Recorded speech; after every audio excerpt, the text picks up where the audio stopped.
بسم اللہ الرحمن الرحیم۔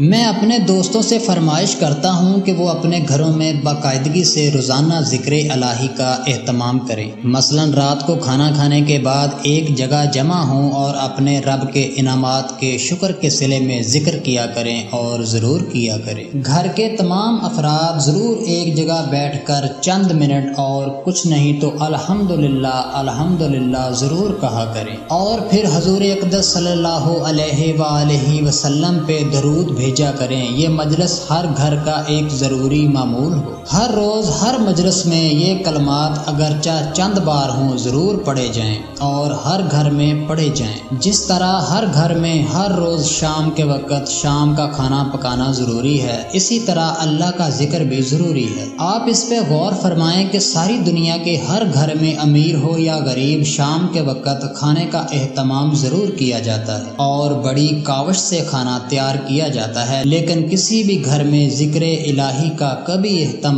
نہیں کیا جاتا۔ یعنی لوگوں نے یوں ہی سمجھ رکھا ہے کہ وہ دنیا میں کھانا کھانے اور کھا کر سونے ہی کے لیے آئے ہیں اور ساری رات سونے ہی کے لیے ہے۔ ہرگز نہیں، اس میں ایک حصہ اللہ کی یاد کا ہونا ضروری ہے۔ سارا دن کام کیا، جو کمایا رات کو کھایا اور سو گئے، یہ کوئی زندگی نہیں۔ انسان کو اللہ نے اپنی ساری مخلوق پہ شرف بخشا ہے اور یہ شرف ذکر ہی کی بدولت ہے۔ لوگوں سے دعا کی فرمائش کیا کرتے ہیں کہ ان کے گھر سے بیماری نہیں جاتی، ناداری نہیں جاتی اور غم نہیں جاتا۔ اس قسم کے تمام سوالوں کا صرف ایک ہی جواب یہ ہے کہ اپنے گھروں کو اللہ کے ذکر سے آباد کرو۔ بے شک اللہ کا ذکر رحمت و راحت کا موجب اور ہر قسم کے ہم و غم کو زائل کرنے والا ہے۔ اللہ تعالیٰ نے بار بار اپنی کتاب قرآن کریم میں فرمایا کہ اللہ کا ذکر کثرت سے کرو، اور ہم کثرت تو درکنار